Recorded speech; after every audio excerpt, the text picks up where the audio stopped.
Hope is a quality I've pondered since I was a child. In the 1950s, I watched Peter Pan, hoping enough people would believe in fairies so that the dying Tinkerbell would live. She did. A few years later, I hoped Dorothy Gale would believe in the power of her ruby slippers and make her way back to Kansas. She did. In 1963, I hoped my mother, age 41, would survive a heart attack. Physically, she was frail. Mentally, she was tough. I believed she would survive. She did not. At 15, I lost faith in everything I believed in. Real life is just that, real.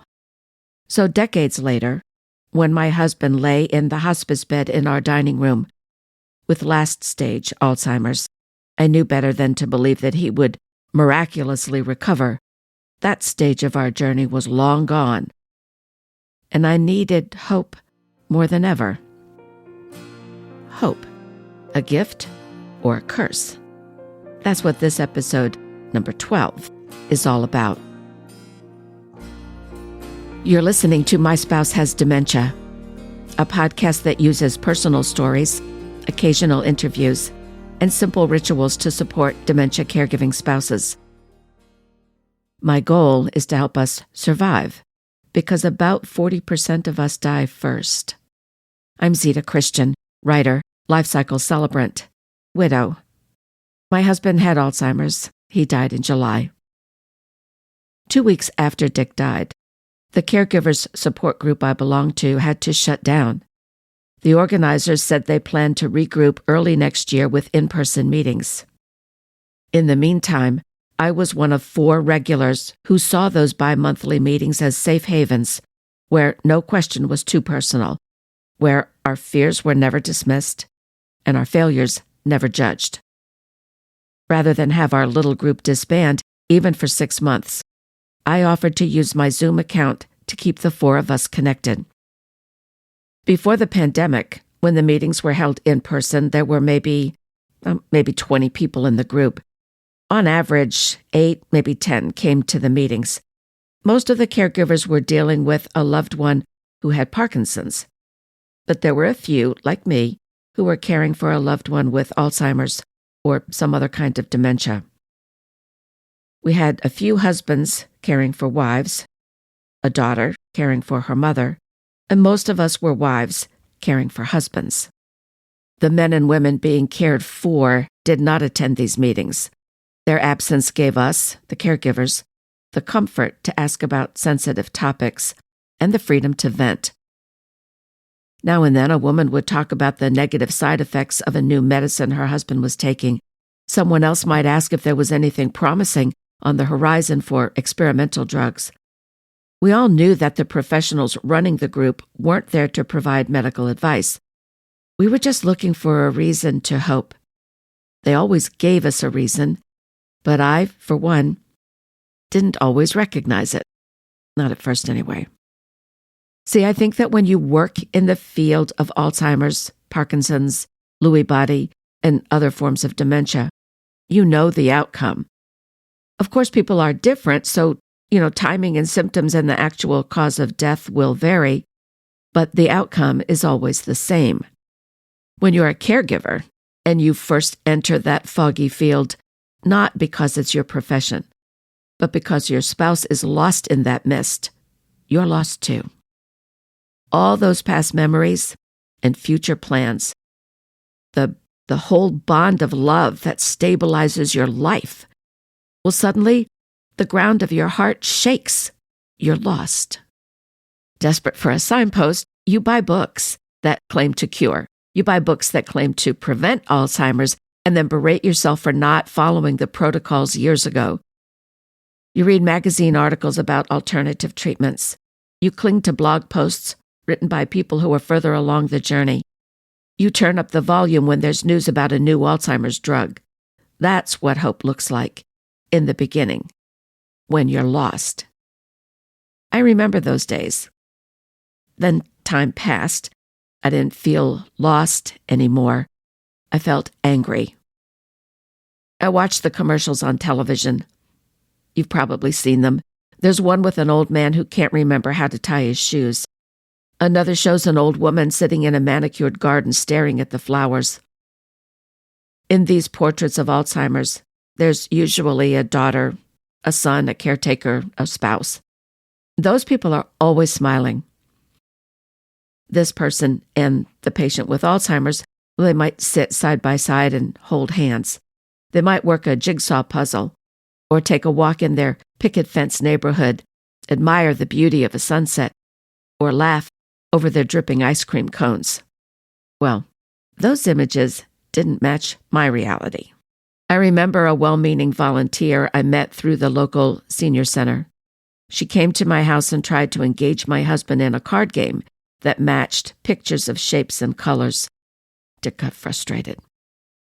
The volunteer offered to take Dick out for ice cream. That didn't work. Depending on his frame of mind, it could take half an hour to walk 10 feet from the front porch to the car door. And as for gazing at a sunset, generally speaking, that was never a good time of the day. What professionals call the sunset effect is real. Dick would often get anxious then. He might pace. He might yank the kitchen faucet. He might just get really sad. He might cry. And then there's that commercial with the kind-looking old man, dazed, wandering around, hopelessly lost, and the comforting voiceover of a woman who says that someday someone will be the first patient to survive Alzheimer's. Sure, someday. But I watched that commercial and I knew that that day wasn't going to come fast enough to save my husband. Do I sound cynical? Well, that's how I felt back then. I remembered Pandora. Now I'm talking Pandora from Greek mythology, not Pandora, the company that makes those pretty bracelets. Pandora was entrusted to care for a box. She was forbidden to open it. But curiosity got the better of her. She lifted the lid, or in an earlier version, she uncorked a jar, and out popped all the evils of the world. Violence, disease, greed, sorrow, and more. There was no way to recapture the evils. They took root in the land and in people's hearts. The world was forever doomed. Or was it? That's when the story's twist is revealed. See, there was something else in the box, something that didn't escape. Hope. Why was hope in that box? Was hope a gift to humanity held captive in the box? Was hope put in there by mistake? Or was hope another one of the world's evils, designed to encourage and endlessly disappoint? Picture the comic strip character Lucy holding the football for that trusting Charlie Brown to kick. I saw hope as a curse. I felt cynical. Depending on where you are in the caregiver's journey, you might feel cynical right now. There were times when I couldn't move past that feeling and didn't think that I ever would. But of course I did. I realized that I didn't want to spend what energy I had being angry at the world. The world would go on. My husband was dying. I can't say when the bitterness lifted, but I did notice its absence in the spring of 2021. That's when I got the official word that Dick and I would have to move from our condo in June. We would need to live someplace else for 5 months while the crumbling foundation of our building was replaced. The calendar ruled. I had no time to reminisce about the first time we used the fireplace, or all the times Dick rocked our grandson to sleep in the living room, and just a few years later, taught him how to play pool in the basement. No time to remember, no time to dream. Dick was well into the late stage of the disease, and there was no way to predict when and how the last stage would be triggered. All I could focus on, all that was real, was now.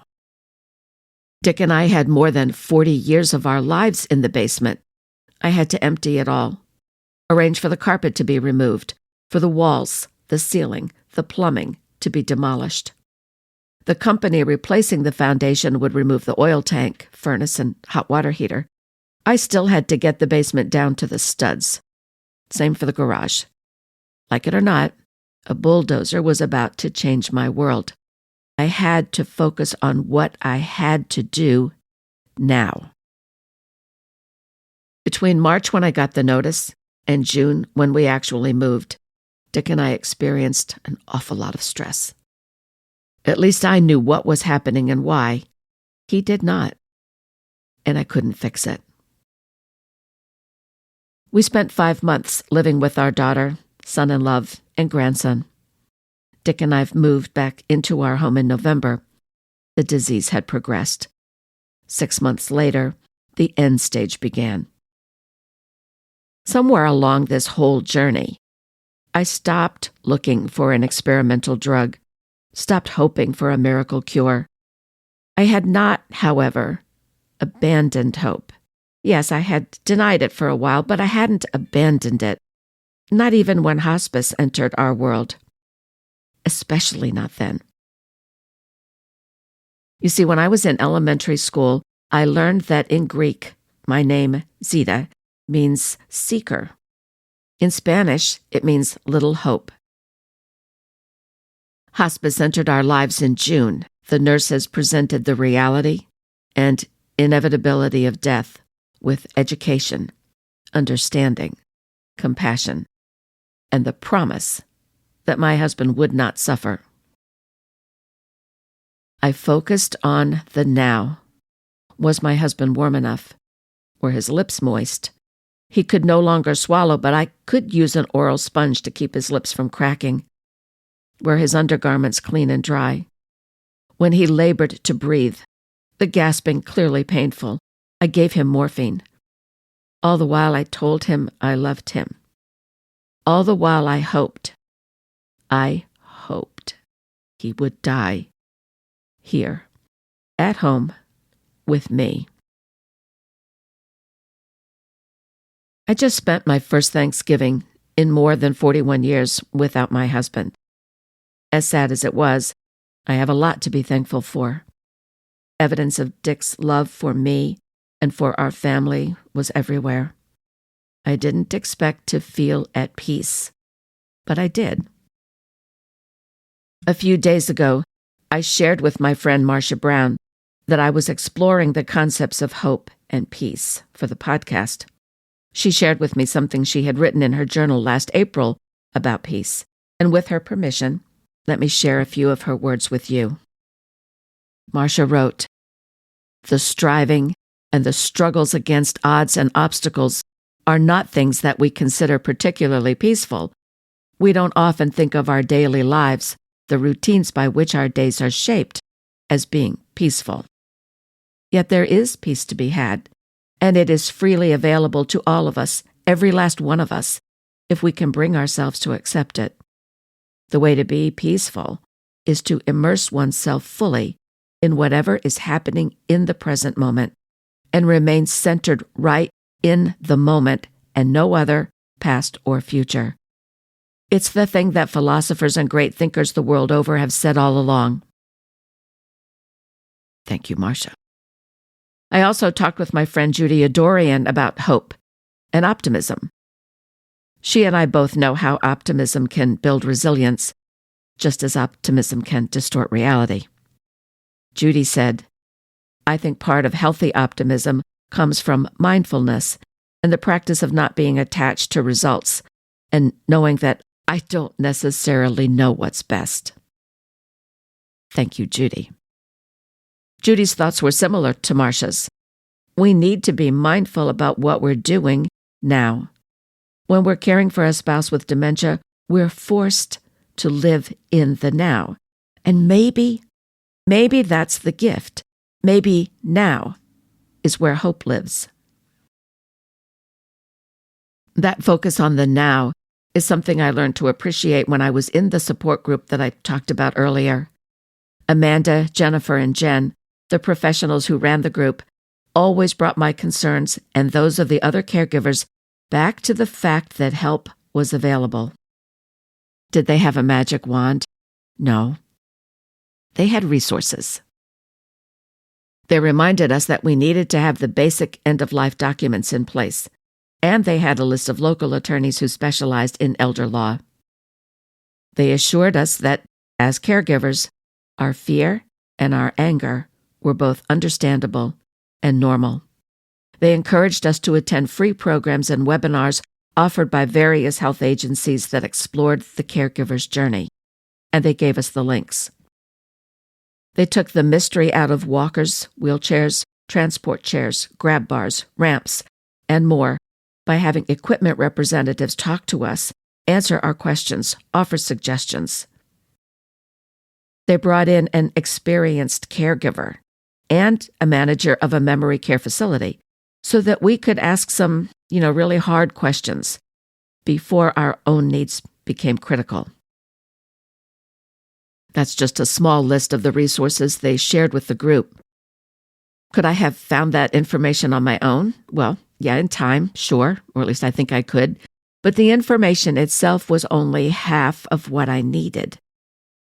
I needed to know that their help was always available. That's what gave me hope. Not hope that my husband would be cured, but hope that I would survive. I want to leave you with these 5 ideas. Number 1, join a support group. It doesn't matter if the group meets in person or online. Even if you never join in the conversation, just listening to what others are going through can be helpful. Number 2, when your spouse has a terminal illness, you do need to plan ahead. Get your legal paperwork in order. Check for attorneys in your area who specialize in elder law and make that appointment. Number 3, when it comes to your relationship with your spouse, focus on the present. You can't undo the past.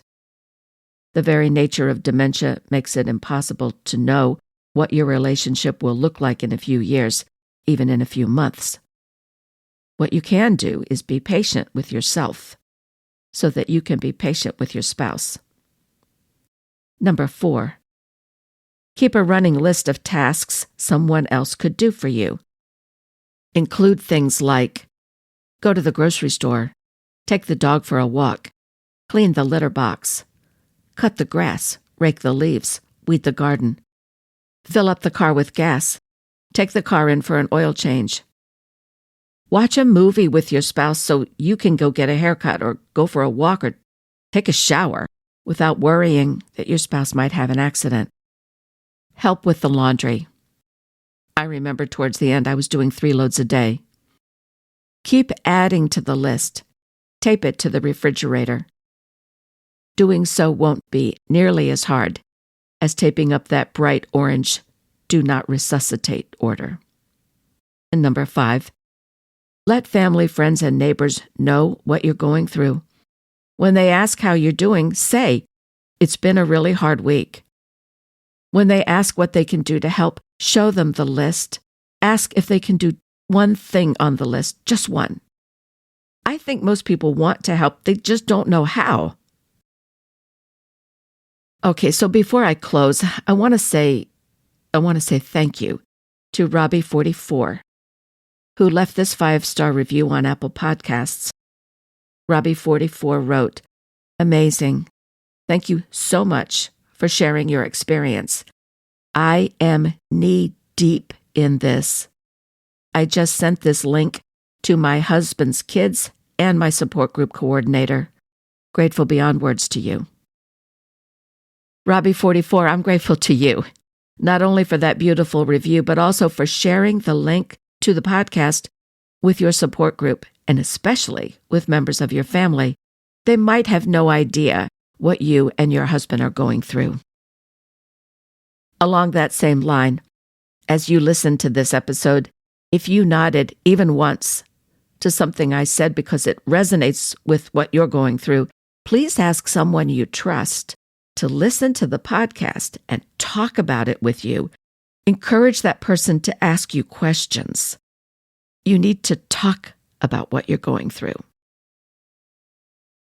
I have a Facebook page called My Spouse Has Dementia. Because of a technical thing I haven't figured out yet, I can't respond on the website to reviews or comments people leave, but I can do that on the Facebook page. So please check it out.